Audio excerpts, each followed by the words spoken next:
Hola, ¿qué tal? Bienvenidos a este canal Fe Hebrea. Mi nombre es Norma Lilia y el día de hoy tengo un súper invitado que es Joaquín Mauricio Moya.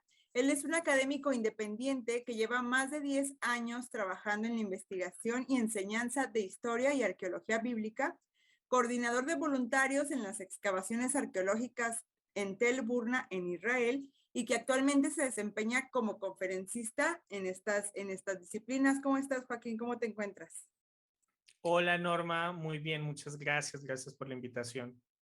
No, pues muchas gracias a ti por aceptarme esta invitación. Y el día de hoy, como pueden ver en el título del video, vamos a hablar sobre la arqueología bíblica. Joaquín, ¿cómo podríamos definir la arqueología bíblica? ¿Es una ciencia? Bueno, la arqueología bíblica como tal, sí. Bueno, es una disciplina científica como tal, porque la arqueología en sí es una ciencia que se encarga de estudiar las culturas y las civilizaciones a través de sus restos físicos. Cuando hablamos de arqueología bíblica, nos referimos a un lugar geográfico específico. Cuando también es mencionado o también es llamada como arqueología de Palestina, también es llamado como arqueología del Levante, como arqueología del Antiguo Cercano Oriente, entre otros términos, pero muchos hemos decidido usar el término arqueología bíblica, no tanto bíblica como por una connotación religiosa, no por eso, sino porque nos podemos ubicar fácilmente en el mapa, mejor dicho. Cuando yo te digo arqueología bíblica, tú sabes que ya te vamos a hablar de Mesopotamia, vamos a hablar de Egipto, vamos a hablar de Israel, vamos a hablar de Canaán, vamos a hablar de, bueno, todos los lugares que menciona la Biblia. Pero si te hablo de arqueología del Levante o si te hablo de arqueología de la Palestina, pues realmente para aquellos que de pronto no están muy especializados con el término, no se ubican geográficamente bien. Entonces, por eso preferimos usar el término bíblico. Pero en sí, eso es la arqueología bíblica. Y que antes se usaba la Biblia como guía. O sea, que así inició esta disciplina de arqueología bíblica. Se usaba la Biblia como direccional para las excavaciones o interpretar los hallazgos arqueológicos. Actualmente no se maneja así, ¿verdad? ¿No es Bueno, así? digamos que la arqueología bíblica como tal es nueva, ¿sí? Realmente no es tan antigua como esperaríamos. La arqueología bíblica nace alrededor del siglo XIX como disciplina como tal, aunque pues obviamente antes del siglo XIX han existido excavaciones y demás, incluso desde la iglesia primitiva, con Constantino incluso, se han llegado a hacer las primeras expediciones, pero como tal nace en el siglo XIX. Y el propósito es aclarar lo que es el trasfondo o el contexto cultural de la Biblia en el contexto de sus tradiciones, en la cultura judeocristiana. Nace con el fin de poder comprender, poder entender en el medio en el cual muchos de estos libros circularon, poder comprender el contexto en el que habitaron muchos de los personajes que son mencionados en la escritura. Bueno, todo esto, ese es el fin principal de la arqueología bíblica y que ha sido siempre. Han tratado de usarlos para la política, han tratado para utilizarlos para otros fines, pero realmente el fin y único principal de la arqueología bíblica como tal no es demostrar un punto a favor o en contra de una religión o de una persona o de una ideología o de una cosmovisión, sino que el fin principal de la arqueología bíblica es ese, aclarar el trasfondo cultural de la Biblia en el contexto de las tradiciones y la cultura judeocristiana. Nace aquí en el siglo XIX. Las primeras excavaciones se hacen, por ejemplo, por el Fondo Británico para la Exploración de Palestina. Luego Francia, Alemania, Estados Unidos se unen a estas labores, a estas expediciones arqueológicas.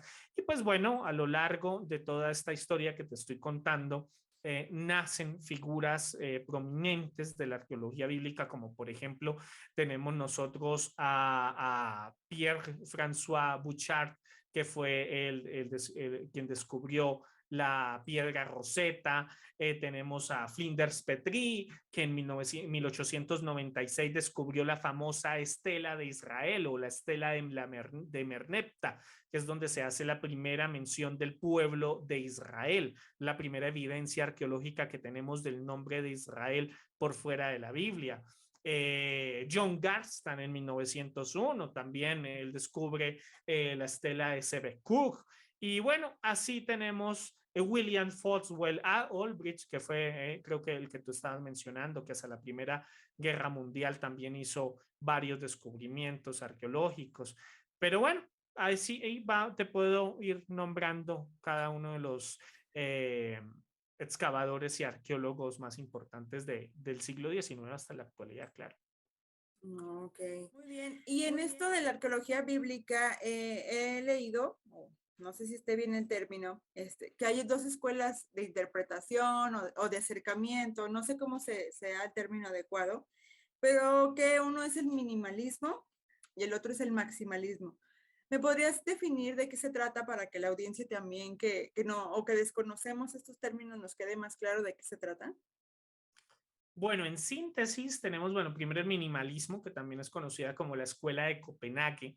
Eh, básicamente, el minimalismo o los minimalistas no creen como tal, o algunos incluso podrían llegar a darle el beneficio de la duda, a la Biblia como un libro histórico, ¿sí? Y los hechos o los relatos encontrados en la Biblia como relatos realmente históricos, o algunos personajes como realmente históricos, ¿sí? Entonces, comúnmente el minimalista no cree que hayan existido los patriarcas, no creen que el éxodo haya ocurrido, o algunos te pueden decir, bueno, ok, te acepto que sí ocurrió el éxodo, pero no de la manera como está descrito.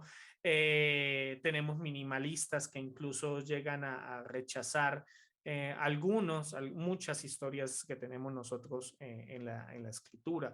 Algunos llegan hasta el extremo, incluso último, de negar ciertos relatos dentro de los evangelios, el Nuevo Testamento, Hechos de los Apóstoles, ¿no? Entonces, el minimalismo como tal eh, tiene esa característica de no creer en la Biblia como un documento histórico o viable o fiable particularmente, ¿no? Entonces es el minimalismo, que tiene desde luego sus proponentes. Tiene desde luego sus teorías, tiene sus hipótesis, tienen su respaldo arqueológico para todo, ¿cierto?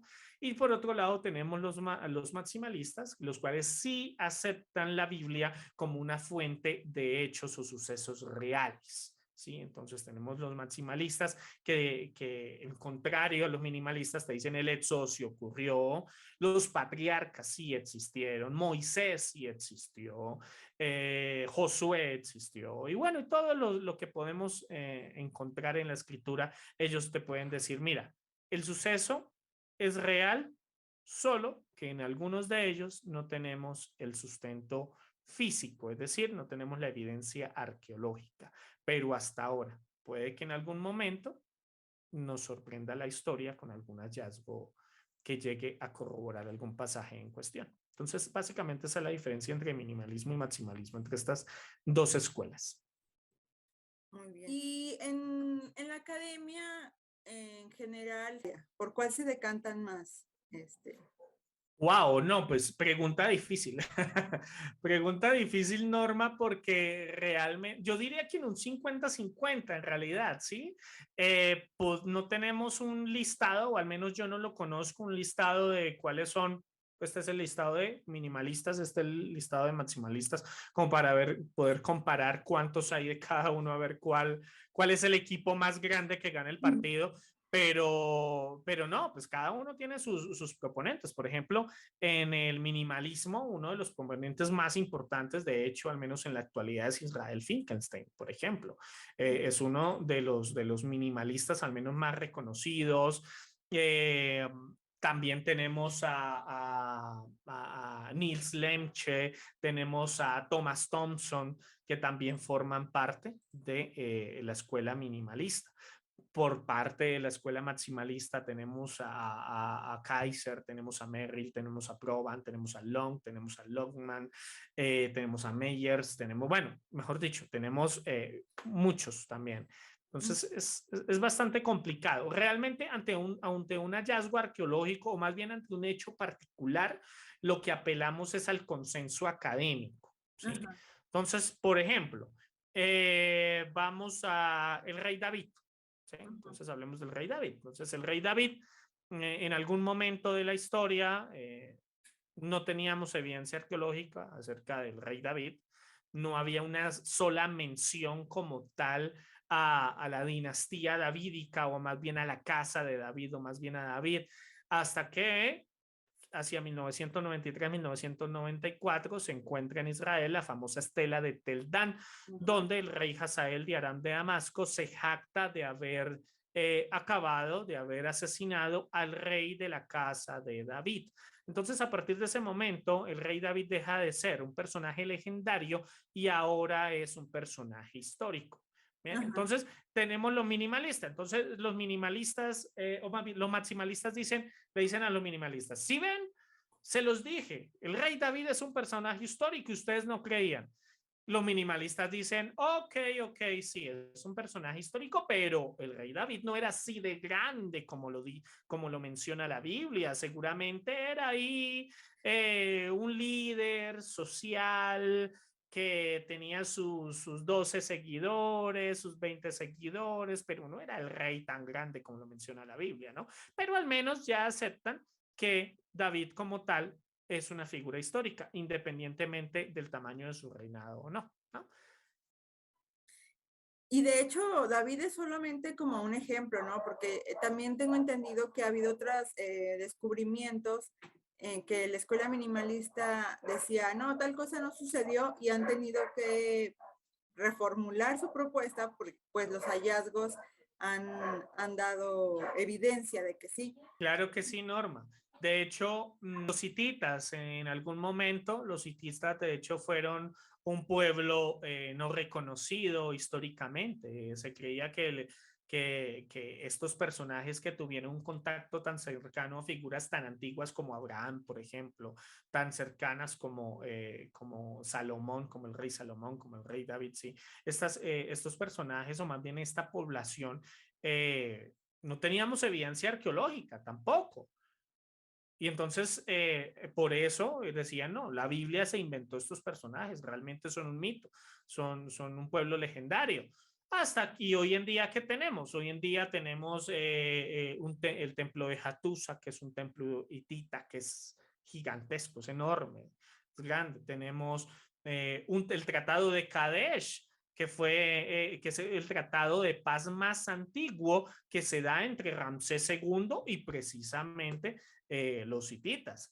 O entonces, hoy en día, el consenso académico, prácticamente ni minimalistas, ni los mismos minimalistas rechazan la historicidad de los hititas.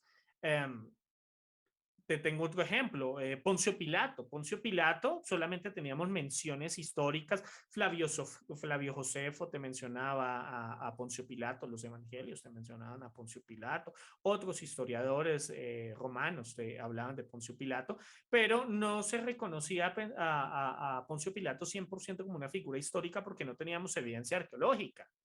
Pero en los años 60, en Cesarea Marítima, se encuentra la estela de Poncio Pilato, que es una inscripción en latín donde dice Tiberium Poncio Pilato, prefecto de Judea. Se encuentran monedas acuñadas bajo el mandato de él. Y hace unos 3 años, de hecho, se descubrió el anillo de Poncio Pilato. Entonces, ¿qué pasó? Hoy en día nadie rechaza la historicidad de Poncio Pilato. Entonces, aquí lo que vemos es que a veces cuando hay muchas teorías o muchas hipótesis frente a un personaje, frente a un relato, frente a un estudio, se apela al consenso académico. Entonces, generalmente se emite, los arqueólogos que hicieron el descubrimiento dan su artículo científico para que sea revisado por sus pares, arqueólogos e investigadores y eruditos, tanto minimalistas como maximalistas, y al final se llega a una conclusión y a un consenso académico donde te dice el relato si ocurrió, el evento si ocurrió, el personaje si existió, como por ejemplo Jesús de Nazaret. Cuando hablamos del Jesús histórico, tenemos Richard Carrier, que es ateo, él niega que Jesús haya existido. Dice Jesús no existió, eso es un invento de la iglesia. Pero tenemos otros personajes como Bart Ehrman, como Antonio Piñero, como Mike Licona, como Gary Habermas, como, bueno, la lista es innumerable. Entonces aquí el consenso académico te dice Jesús sí existió. Versus una minoría que te dice no existió. Hay personas que pudieran decir que eso es como que una falacia, ¿no? Lo de ad populum, lo que dice la mayoría. Pero pues también hay evidencia, como dices tú, no nada más es lo que dice el consenso, sino que te dice aquí está el por qué. Claro. A veces a mí me da un poco de risa que hay personas que quieren, por ejemplo, ahorita que mencionas a Jesús, es que no hay registro arqueológico de Jesús, o sea, se olvidan del contexto donde vivió Jesús y lo que fue socialmente, bueno, su contexto sociológico también, social, perdón. Claro. ¿Qué quieren encontrar de él? Pues si él no iba a hacer una estatua de sí mismo, o sea, no tenía el dinero, él era un, pues sí, un humilde Galileo, pues no vas a encontrar, pues hay un monumento que le hayan hecho de su época, como un faraón sí podía hacerse de monumentos para manifestarse, pero nos olvidamos de ese tipo de cosas y no, es que no hay registro arqueológico de Jesús. Eso suele pasar, mira, aquí aplicamos unos criterios de historicidad que pues obviamente son muy amplios, pero aquí te voy a mencionar de pronto algunos. Todo documento que reclama ser histórico, que te hable de un personaje o que te hable de un evento particular, debe pasar por unos criterios de historicidad. De hecho, yo no puedo separar la historia de la arqueología bíblica. La historia es la disciplina que estudia y narra cronológicamente los acontecimientos del pasado. ¿Sí? Esto no lo digo yo, esto lo dice la RAE. Esto lo dice hasta Wikipedia. Bien, pueden buscar el significado en el diccionario de qué es historia. La arqueología es estudiar esa historia a través de los restos físicos. Entonces yo no puedo separar la historia de la arqueología. Entonces todo documento que reclama ser histórico debe pasar por unos criterios históricos y también desde luego arqueológico. Entonces el primer criterio, por ejemplo, es el criterio de la atestación múltiple. ¿Qué quiere decir esto? Que debe haber una confirmación por más de una fuente histórica. Entonces entonces voy al Nuevo Testamento. Vamos a poner un ejemplo. Los evangelios. Bueno, los evangelios dicen que existió un tal Jesús.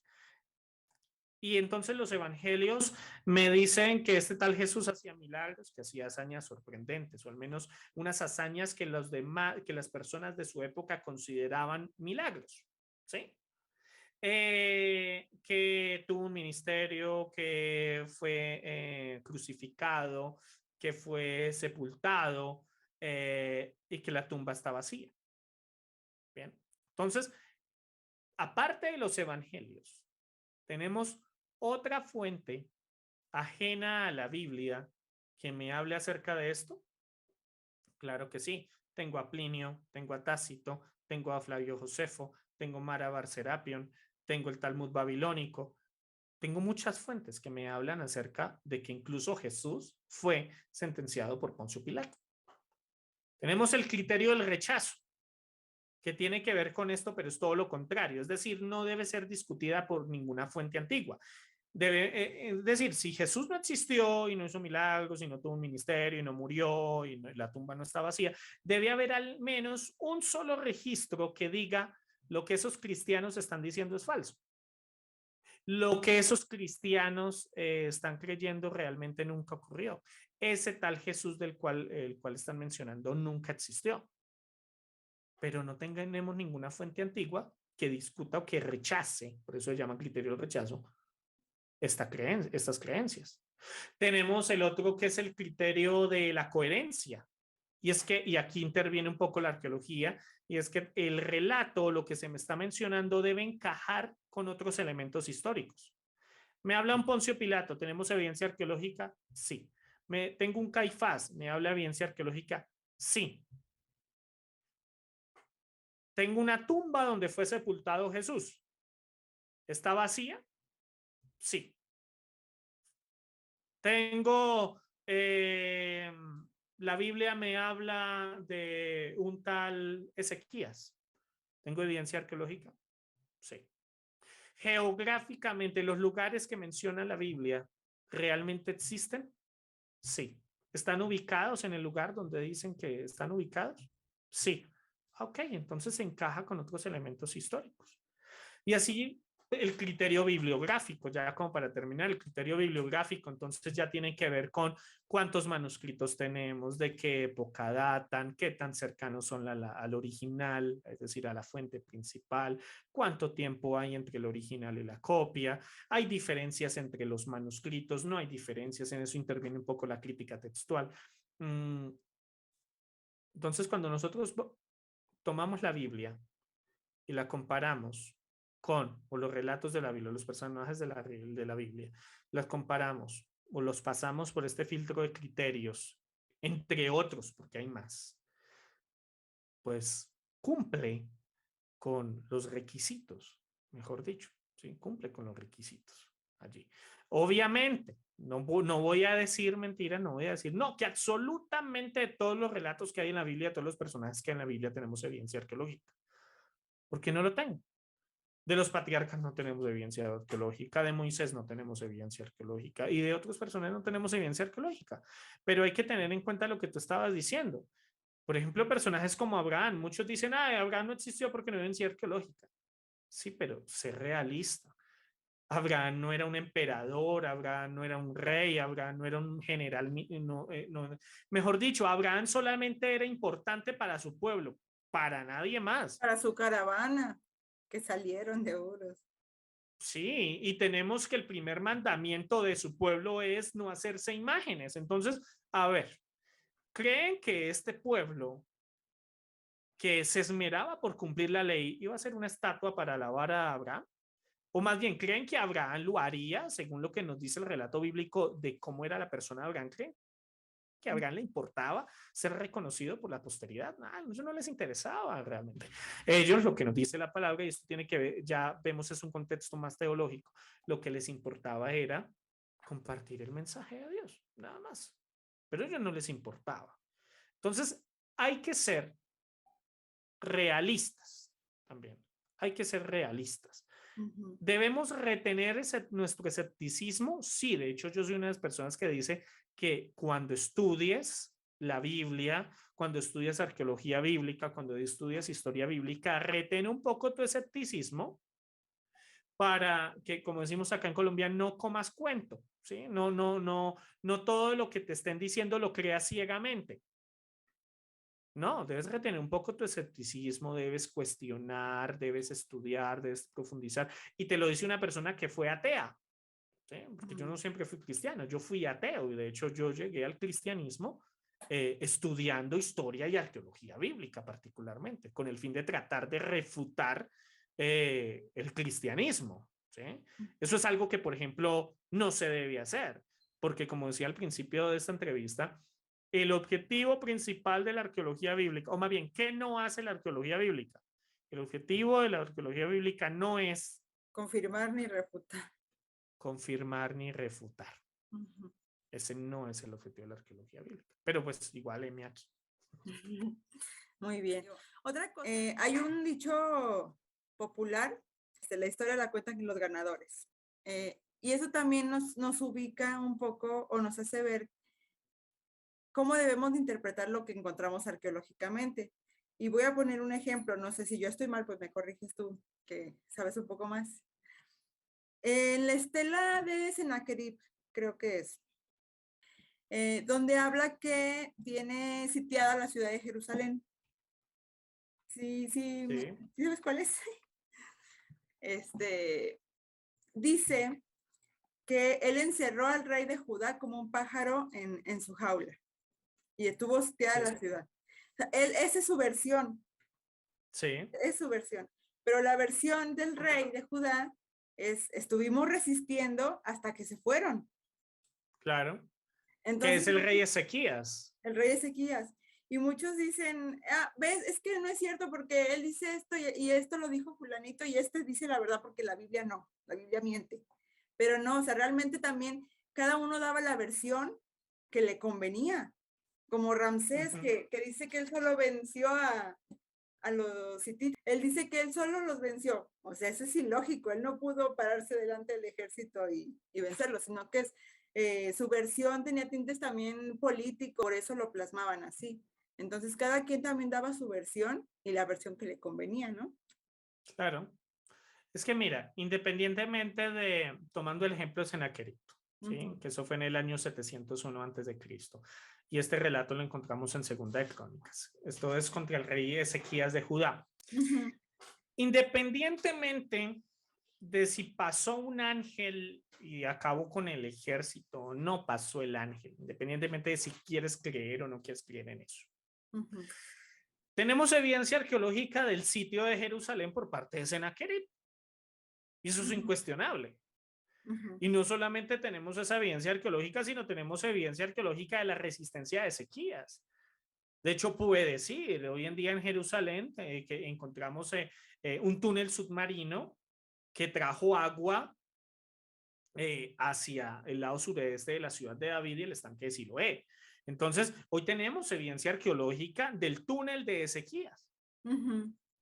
Y tenemos evidencia arqueológica de cómo cuando en la mitad se encontraron los trabajadores que venían excavando desde fuera y los que venían excavando desde dentro y se guiaban solamente por el sonido de las picas, por el sonido de los cinceles, entonces ellos iban guiando por el sonido y cuando llegaron y se encontraron en el túnel, se regocijaron y crearon una placa, una inscripción, la inscripción de Siloé, donde dan testimonio de ese encuentro. Entonces, tenemos evidencia arqueológica de aquello que he mencionado en Segunda de Crónicas 32. Independientemente de si tú quieres creer en un ángel o no quieres creer en un ángel y si quieres creer que Ezequías oró o no oró la profecía de Isaías o no la quieres, tenemos evidencia arqueológica. ¿Sí? Eso es algo que el consenso académico te dice, sí, Sennacherib sitió Jerusalén, Ezequías resistió. ¿Sí? Y tenemos evidencia arqueológica del tema, ¿no? Entonces, a veces nos enfrascamos en temas triviales, a veces en nuestro afán de demostrar la validez de nuestra creencia o de nuestra cosmovisión, acomodamos los hallazgos con el fin de que nos den la razón. Hoy en día en el medio, aquí no estoy hablando de cristianos, de judíos, de musulmanes, de ateos, no. En general todos tenemos, el ser humano como tal, tiene algo que lo caracteriza. Una de las tantas cosas negativas, de hecho, que es el orgullo. A veces en nuestro orgullo, y más cuando somos figuras públicas, nos cuesta reconocer que cometimos un error. Con los minimalistas lo hemos visto y con los maximalistas también. Hemos visto minimalistas que dicen, oye, ¿saben qué? Vemos minimalistas que no dicen, cometí un error, realmente el personaje sí existe, realmente el evento sí ocurrió, no, sino que tratan, mira, de buscar la salida para no reconocer el error porque de pronto pueden ser avergonzados. Lo mismo los maximalistas. Y mira, te voy a dar un ejemplo con el cristianismo en general. Cuando tú le preguntas a un cristiano de a pie, oye, tenemos evidencia arqueológica de que el éxodo ocurrió, lo del Mar Rojo, todo eso ocurrió, te van a decir sí, y tengo la evidencia arqueológica. Hay unos carros del faraón en el fondo del mar y con calaveras y mira y te pasan un video. Yo te digo, esa noticia que abunda en redes sociales que yo no sé quién se la inventó, te digo es falsa. Bueno, más bien sí sé al menos quién la promovió. Michael Rood y Ron Wyatt. Dice, sí, encontré los carros del faraón en el fondo del Mar Rojo. En el fondo del Mar Rojo no hay agua, no hay nada, pues hay agua, piedras, arena, pero realmente no hay carros del fondo del Mar Rojo. Entonces, si tú eres el que está viendo esto y crees que eso realmente existe, te digo, ese descubrimiento es falso. Ron Wyatt, por ejemplo, él dijo que encontró la sangre de Jesús, que encontró el arca de la alianza, que encontró el arca de Noé, y todos esos descubrimientos son falsos. ¿Sí? Entonces, nosotros no tenemos por qué, inventarnos descubrimientos, inventarnos hallazgos, y dos, acomodar hallazgos reales para defender nuestra cosmovisión. No tenemos necesidad de eso. Simplemente, si tienes que como cristiano, como judío, como musulmán, en fin, decir lo que yo creo, lo creo en fe, haya evidencia o no haya evidencia, eso es otra cosa. Pero al menos en el cristianismo somos llamados a defender la verdad y predicar la verdad. Pero vemos muchos que predican un montón de mentiras, se dejan llevar por las novelerías de las redes sociales. No, y es que tiene mucho que ver la sensación que a veces da el que se te confirme tu fe y pues tú replicas porque también muchos desconocemos de esos temas, Joaquín. Por eso yo he querido traer este tipo de videos. Sí, son sencillos, pero para que los que saben más nos expliquen más las definiciones. Porque sí, o sea, vemos la noticia, alegra mi corazón y yo replico, ahí se hace viral, pero pues no es nada oficial. Arqueología, de acuerdo. Una de las cosas que me encanta de la arqueología es que te ayuda a que, o más bien hace que la historia recobre vida. Y cuando hablamos de la Biblia, pues, por ejemplo, hablando del túnel del Sequías, una cosa es leer el pasaje en Segunda de Crónicas y otra cosa es entrar al túnel que menciona Segunda de Crónicas. Entonces, wow, no puedo creer que por aquí pasaron todas estas personas que lo dice acá la Biblia. O cuando vas a Tierra Santa, no puedo creer que aquí es Los Olivos, que acá fue donde pasó Jesús y con sus discípulos. Entonces, obviamente hay un tema emocional, pero no podemos recurrir a la posverdad. ¿Qué es la posverdad? Es cuando tú pones las emociones, los sentimientos, les das más importancia que los hechos objetivos o que la evidencia misma. Tú no puedes vivir simplemente de la emoción o del sentimentalismo y dejar de lado la verdad. Y esto mismo estaría pasando ahorita con lo de la tablilla. Claro, ¿Puedes claro que sí. mencionar un poco de este hallazgo que está moviendo allí sensaciones? Bueno, por allá en el Monte Herbal fue encontrada una tablilla de plomo que data de la edad de bronce final. Y pues bueno, ahorita hay una gran polémica por el tema porque hay muchas noticias sensacionalistas, sobre todo diarios cristianos dicen, ay, miren, un nuevo hallazgo arqueológico que le da la razón a la Biblia, cuando todavía no tenemos un artículo académico o científico como tal. Entonces, ahorita mismo yo no les puedo decir si es verdad, no es verdad, tiene razón, no tiene razón, porque todavía está en estudio. De hecho, Scott Stripling, que es del Bible Seminary, Katy en Texas, los epigrafistas Peter Gert van der, que son los que es del Johannes Gutenberg University, ellos están trabajando en el tema.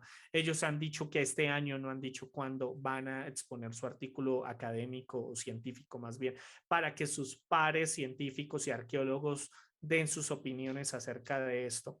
Pero básicamente, de comprobarse que realmente la tablilla de plomo es genuina.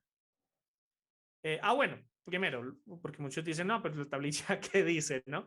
La tablilla básicamente se conoce como la tablilla de la maldición porque en ella tiene una maldición que dice algo así como, eres maldito por el Dios Yahvé, morirás maldito eres por el Dios Yahvé.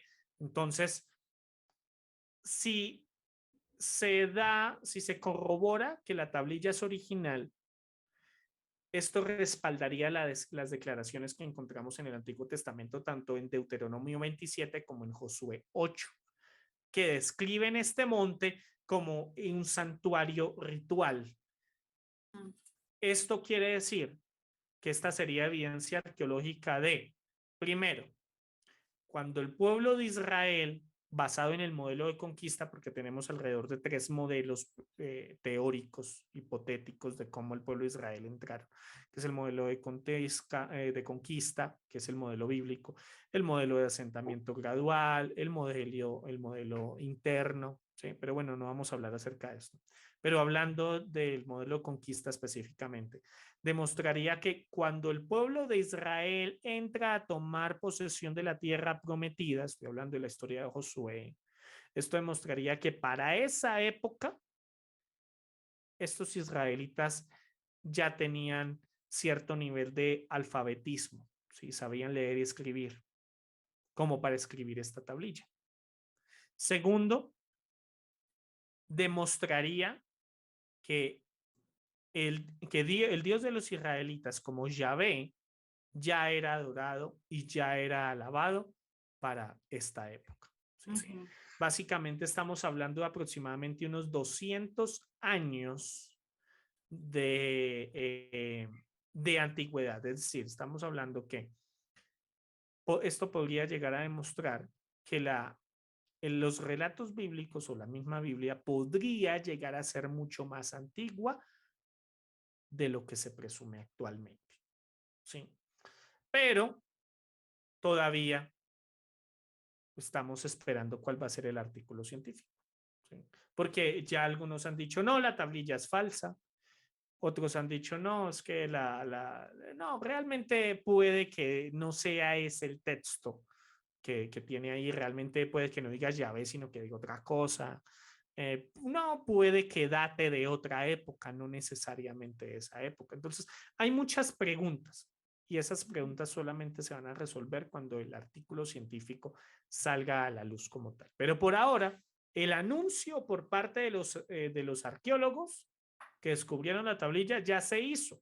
Eso se hizo a finales de marzo, a finales del mes pasado, en Houston, en una rueda de prensa. Ellos dieron como el análisis preliminar de lo que encontraron.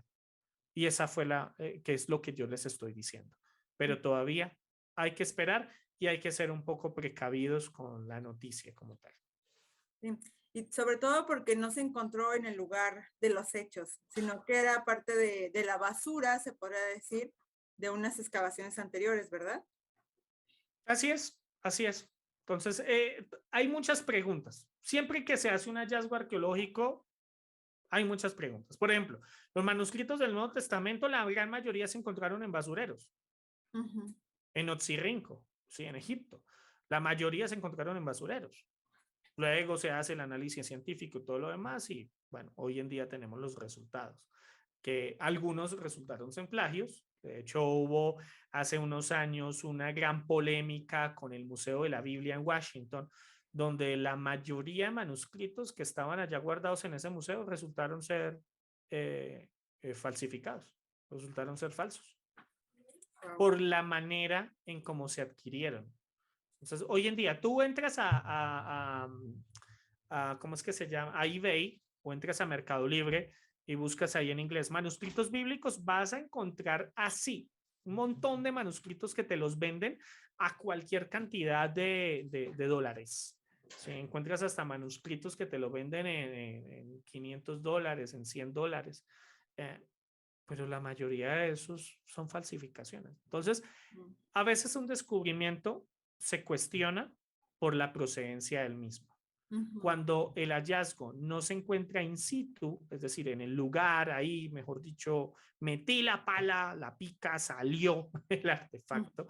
Cuando no es así, surgen demasiadas preguntas y todas ellas tienen que ver con falsificaciones, plagios, datación, etcétera, etcétera, ¿no? Entonces, por eso debemos esperar.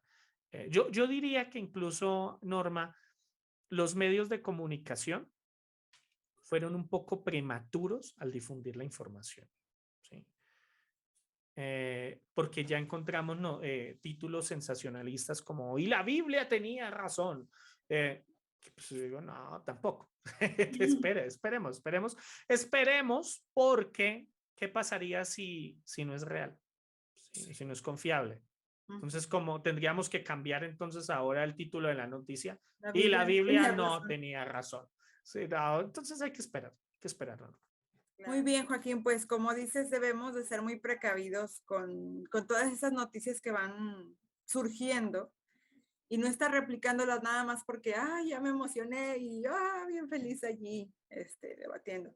Pero sí es importante ver que sí hay respaldo, de muchos eventos bíblicos y aún hay mucho por investigar. Yo también, una de las cosas que digo es que nos ubiquemos, o sea, Israel, ¿cuántas veces fue arrasado? O sea, si había, lo tumbaron, y si había, lo volvieron a tumbar. De hecho, por eso son los tel, ¿no? Un tel es que construyeron sobre ruinas de otra cosa, pero sí es muy complicado, pero no significa que no puedan encontrar más evidencias. Así es, constantemente se están descubriendo cosas en Israel, en Egipto, y cosas que realmente nos dejan con la boca abierta. Realmente son cosas que nos dicen, wow, qué emoción. Por ejemplo, en el año 2020 se encuentra el argamán, que es el tinte púrpura. Entonces se encuentran una tela, entonces una tela de tinte púrpura. Entonces muchos dirán, no, ¿qué? Pero ¿qué tiene que ver una tela de tinte púrpura que se haya descubierto? Porque es importante. Porque bueno, data de la época del rey David y según sabemos por la escritura y también por la historia bíblica, que la tela púrpura la usaban solamente la realeza. De hecho, se conocía como la tinta real, ¿sí? De la realeza. Entonces, eso los investigadores, de hecho, los arqueólogos que encontraron esto, dijeron, esto es como visitar el guardarropa del rey David y Salomón, porque solamente la realeza podía usar el argamán, la tinta púrpura real. Independientemente de si me dices, David no existió, Salomón no existió, no hay evidencia arqueológica, bla, bla, bla, bla, bla. Independientemente de eso, o sea, tienes una tela del tinte real que data de la época de los reyes David y Salomón. Pues digamos que ya está dicho, independientemente de si quieres creer o no. Entonces, por eso ellos sí se atrevieron a decir, esto es como si visitáramos el guardarropa de estos reyes. ¡Wow! Lo que tenemos ahí. Entonces, muchas personas se sorprendían mira, pasó incluso cuando se descubrieron la tableta de la epopeya de Gilgamesh, cuando se descubrió la tableta del arca, cuando se descubrió el fragmento de la inundación ugarítica. Recuerdo tanto que uno de los que descubrió es cuando estaba reuniendo las piezas allá en el Museo Británico, estaba estudiando todas las tablillas de arcilla y estaba traduciendo todo esto. Este personaje saltó de la emoción y dijo, wow, esto lo he leído en alguna parte. Esto es el diluvio que dice la Biblia. Y entonces saltó de la emoción, se quitó toda la ropa, se desnudó y comenzó a correr por toda la sala del Museo Británico, gritando que había encontrado la evidencia arqueológica del diluvio bíblico. ¿Sí? Y a raíz de eso hubo una gran conmoción. El primer ministro británico, con toda una comunidad de asiriólogos, investigadores, hicieron el gran anuncio de la tableta del arca. Que daba incluso las dimensiones del arca y todos quedan, wow. ¿Sí? Entonces realmente todo esto, todo esto te proporciona cierto sentimentalismo y cierta emoción, sobre todo cuando tú perteneces a alguna religión en particular. ¿Sí? Seas judío, seas cristiano, por ejemplo. Entonces, como cristianos a veces nos emocionamos mucho por eso, pero a veces es necesario. De hecho, a veces no, siempre es necesario que seamos lo más objetivos posibles, ¿sí? Lo más objetivos posibles ante un descubrimiento arqueológico. Mira, yo dicto un curso de arqueología bíblica, es un curso de arqueología bíblica que dura 12 semanas, donde comenzamos a estudiar desde la historia de la arqueología bíblica, luego el Génesis a la luz del antiguo cercano oriente, hasta la arqueología de la iglesia primitiva, la arqueología de los evangelios y todo lo demás, ¿no? Entonces vemos todo esto, desde Génesis hasta Apocalipsis, por así decirlo, ¿no? Ujú. Y en eso trato en lo posible de ser lo más objetivo que puedo llegar a ser. Decirles, mira, sí, no, ¿por qué? ¿Hay evidencias acerca de Moisés? No. ¿Por qué? Por esto. ¿Tenemos evidencias arqueológicas sobre Ezequías? Sí. ¿Por qué? Por esto. ¿Sí? Entonces, ser lo más objetivos posibles. A veces es necesario decir, no hay evidencia arqueológica por ahora. De hecho, Zahi Hawass, que es uno de los egiptólogos más reconocidos, quien fue de hecho uno de los, por así llamarlo, ministros de antigüedades de Egipto, Ujú. él dijo que solamente el 30% de todo Egipto ha sido excavado. Pues imagínate, falta todavía un 70% por excavarse en Egipto. No sabemos aún cuánta evidencia arqueológica vayamos a encontrar nosotros o cuántos hallazgos arqueológicos encontremos debajo de toda esa arena. Nadie refuta que haya existido Nefertiti, pero no tenemos la tumba de Nefertiti. Aún se busca la tumba de Cleopatra. Ujú. Bien. Entonces, si con ellos, que son un poco más cercanos, no tenemos como esos hallazgos, las tumbas, en fin, pues ¿qué esperaremos de personajes mucho más antiguos como Moisés, como José, que estuvieron también habitando en esos lugares? Ujú. Claro, y como hablábamos anteriormente, y que no tenían tal vez el poder económico de erigirse monumentos, de hacerse una super tumba donde lo vas a encontrar. O sea, hay que ubicarnos también en ese sentido de que no estamos hablando de faraones, de emperadores, de gente con dinero tampoco, aunque la historia de, por ejemplo, José, si diga que subió a un puesto, no era un faraón como tal. Entonces, sí es, además de los nombres, de hecho, Egipto, tengo entendido que es Kemet, ¿no? Sí, Así así se es, nombraban ellos mismos. Y así es, en la Biblia, en hebreo, es Misraim. así No es. es Egipto como nosotros lo decimos ahorita. Entonces, es como esos cambios que ha habido en la lengua también. Hay que ubicarnos, hay que ubicarnos. De hecho, ya que lo mencionas, los egipcios, ellos no se referían a los pueblos como tal. De hecho, la estela de Merneptah fue muy especial porque hace un listado de todos los pueblos conquistados y los enemigos de Merneptah. Mm, y a todos se refiere a ellos como nación. Pero cuando habla de Israel, se refiere a él como un pueblo extranjero, como un pueblo nómada. Ujú. Es decir, un pueblo sin importancia, simplemente Israel como un pueblo extranjero, mientras que los demás sí los enumera como naciones, como potencias, mejor dicho. Ujú. Pero antes de eso, no se hacía una distinción de qué parte de Asia como tal eras. De hecho, las primeras menciones que nosotros encontramos bueno, es que ni siquiera de israelitas, que encontramos nosotros en el antiguo Egipto se refieren a ellos como asiáticos, como los asiáticos. Por ejemplo, cuando tú vas a la tumba, cuando vas a la tumba de Beni Hassam en Egipto, Ujú. te habla de todos estos pueblos, como se identifican en estos grupos como los asiáticos. Es como si hoy en día yo te dijera, no sé, yo soy europeo y digo, no, es que los latinos, pero ¿de latinos de dónde? O sea, Colombia, México, Nicaragua, Cuba, Venezuela. O sea, Latinoamérica es muy grande. Entonces, eso pasaba en el antiguo Egipto. Se referían a ellos simplemente como los asiáticos. Y cuando se hace la primera mención del pueblo de Israel, se hace mención de que son un pueblo extranjero, ahí un pueblo, un grupito que viene allí, Nómada que. Ujú. pueblo nómada ahí, insignificante realmente.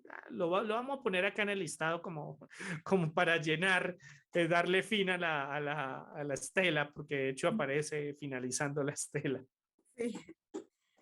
Pues muchas gracias, Joaquín, una vez más por aceptarme esta invitación. Ya más o menos nos ubicamos que la arqueología bíblica, las escuelas de pensamiento, y pues que seamos precavidos con los hallazgos, Así es. objetivos, pero que estemos atentos, que investiguemos bien, como dices tú, que mantengamos la objetividad y nos documentemos también, porque eso es lo que va a respaldar lo que al final de cuentas aceptemos como verdadero o como falso. Así es, Norma, ¿no? Muchísimas gracias por la invitación, siempre para servirles en lo que necesiten. Ahí tienen mis redes sociales, cualquier cosa me pueden escribir por interno, ténganme paciencia, a veces me demoro en responder, pero respondo. Perfecto. Bueno, pues muchas gracias también a los que nos escucharon en este video. Si tienen algún comentario, saben que lo pueden dejar en los comentarios y aquí vamos a estar tratando de responder lo que más podamos. Y pues nos vemos pronto, que estén muy bien. Shalom.